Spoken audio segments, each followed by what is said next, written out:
राधे राधे महाराज जी।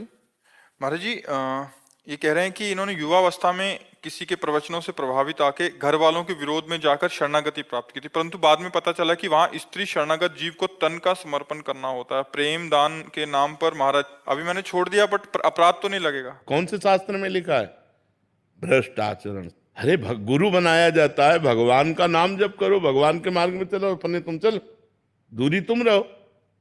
परमार्थ का मतलब क्या होता है? तुम हमसे जुड़ो, भगवान नाम लो, भगवत भजन करो, दूरी रहो। तन का दान, मलमूत्र के द्वारों का दान गुरु मांगे। न संत है ना वो कोई गुरु है, बिल्कुल नहीं अपराध लगता है। ऐसे को बिल्कुल त्याग देना चाहिए, 1 मिनट में त्याग देना चाहिए। परमार्थ विरुद्ध आज यही तो पाखंड चल रहा है। इन्हीं की वजह से असली संतों पे द्वेष। हाँ नहीं, ऐसे नहीं, ऐसे नहीं, पाखंडी ऐसे दम कहाँ शास्त्र में लिखा है? अरे भैया, शिष्य बनी मतलब हमारी बिटिया। शिष्य का मतलब, गुरु का मतलब क्या होता है? पिता। पिता ही नहीं, परम पिता। हमारे तुम बच्चे हो, तुम अपने मार्ग में चलो, तुम अपने मार्ग में चलो। तुम्हें मार्ग बताने के लिए, गंदे गंदे संबंधों को मिटाने के लिए तो गुरु बने।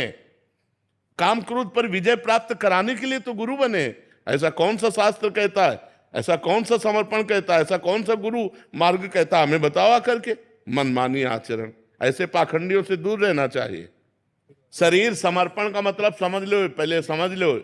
तन मन धन प्राण सब समर्पित करने के लिए गुरु के लिए कहा गया है।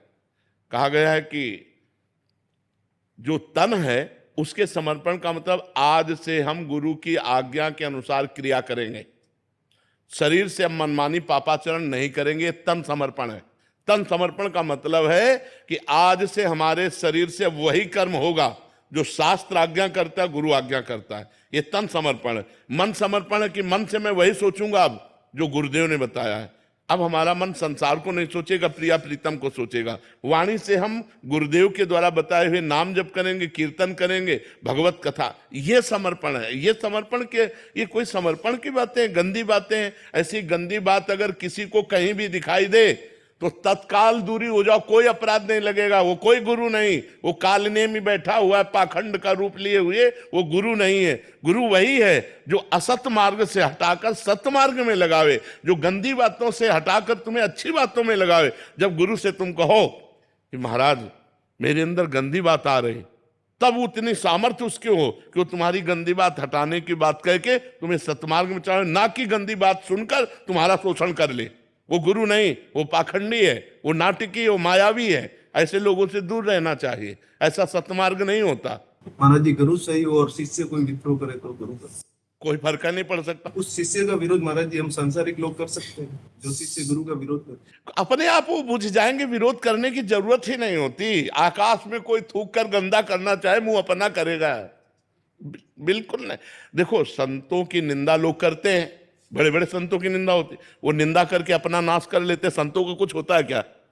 तो फिर हमें इन बातों पर नहीं डरना चाहिए। विरोध करने की जरूरत है, वो जो कर रहा है वही उसको नष्ट कर देगा। वो जो निंदा कर रहा है, वो कर्म ही ऐसा कर रहा है, वो स्वयं नष्ट हो जाएगा। देखो, सच्चाई में एक तुमको बात बताएं, छाती में एक बल होता है। छाती में एक बल होता है। अगर हम गलत है ना तो फिर हमें डर लग जाएगा। अगर सच्चाई है तो कोई भी।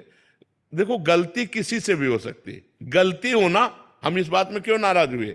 ये गलती नहीं है, ये गलत आचरणों का प्रचार प्रसार है। गलती होने का मतलब, जैसे अब हम साधना में चल रहे हैं, अब हमारा मन दिख गया, मन कहीं फेल हो गया, तो ब्रेक कहीं भी फेल हो सकती। गाड़ी है, अब उसको संभालो, तत्काल संभल पावे। अगर गिर गए तो फिर संभलो। ऐसे चला, ये बहुत विचित्र माया है। वो गिर जाना एक अलग चीज होती है, और इस तरह का व्यवहार करना, जानबूझ करके ऐसे उपदेश देना, ये बहुत हानि का विषय होता है। ये समाज में गंदगी फैलती है। इतनी बात समझ लो, जो गुरु तुम्हारे शरीर को छूने की चेष्टा करे, जो गुरु तुम्हारे साथ गलत संबंध बनाने की कोशिश करे, तुरंत हट जाओ, कोई अपराध नहीं लगेगा, कभी दोबारा मत जाओ। वो गुरु नहीं, वो कालनेमी है, वो पाखंडी है, जो धर्म भ्रष्ट बैठे हुए हैं, केवल अपनी वासनाओं का पोषण करने के लिए भेष का आश्रय लिए। वो संत नहीं है। संत वही है जो तुम्हारे आचरणों को सुधार दे, जो तुम्हारा परिवर्तन कर दे, तुम्हारा शोषण कर दे, उसे संत नहीं कहते। ऐसा नहीं हमने आज तक कहीं शास्त्रों में पढ़ा है, और ना ऐसा हमने प्रगट में संतों में देखा है। ऐसे माताएं बहनें बहू बिटिया सब जाती हैं तो बिल्कुल संत भगवान की तरह होते। कहीं भी किसी भी बहू बेटी के पास बैठे तो कभी संशय थोड़ी होता था।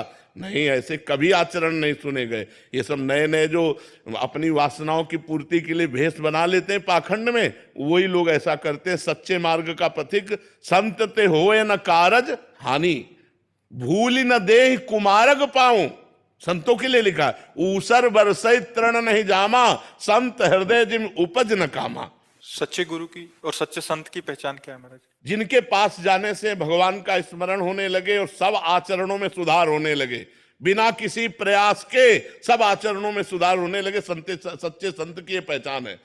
बिना किसी प्रयास के अनायास आप गंदे आचरणों को छोड़ते चले जा रहे हैं और आप उनके प्रभाव से बढ़ते चले जा रहे हैं अध्यात्म में। ये संतों का प्रभाव होता है, तभी संतों को भगवान से भी अधिक कर माना गया है। मोरे मन प्रभु अस विश्वासा, राम ते अधिक राम करदास। बाहरी किन्हीं लक्षणों से नहीं पहचान सकते? बाहरी लक्षणों से तो नहीं पहचाना जा सकता, क्योंकि बाहरी लक्षणों में नौटंकी नाटक में भी 2 घंटे के लिए जो साधु बनता है तो बहुत सावधानी से बनता है, पूरी सेफ्टी वैसे दिखाता है। तो अगर हम बाहरी संत का नाटक दिखाना चाहते तो बड़ी सेफ्टी से दिखाएंगे। संत की स्थिति होती है अंदर की, उसका बाहरी प्रभाव यही होता है कि उनका सुनने से, उनका दर्शन करने से, उनका संग करने से हमें गंदे आचरणों से ग्लानि होने लगे, भगवान से प्रेम बढ़ने लगे, गंदे आचरण त्याग होने लगे, अच्छे आचरण स्वीकार करने लगे। यही संतों का बाहरी परिचय। अंदर की स्थिति तो जब तक आप संत नहीं बनेंगे तब तक नहीं जान सकते, क्योंकि संत का नाटक तो नौटंकी नाटकों में, फिल्मों में भी लोग कर लेते हैं।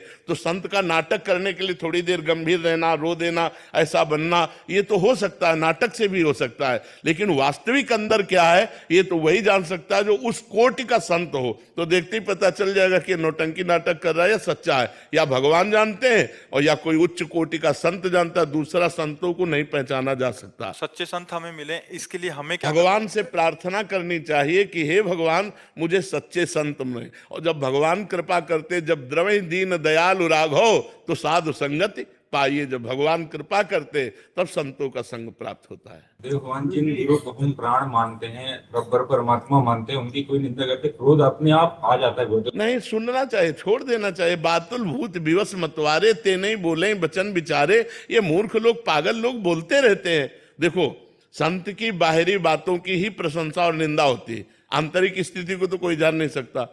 बाहरी बातों में जैसे बहुत भीड़ लग रही, अरे वो तो इतनी गाड़ी में चलते हैं, अरे इससे ज्यादा और क्या निंदा हो सकती है। बस यही संसार की बातें हैं। संसार यही चीजें तो देख पा रहा है, और क्या देख पा रहा है? संसार नहीं देख पाएगा।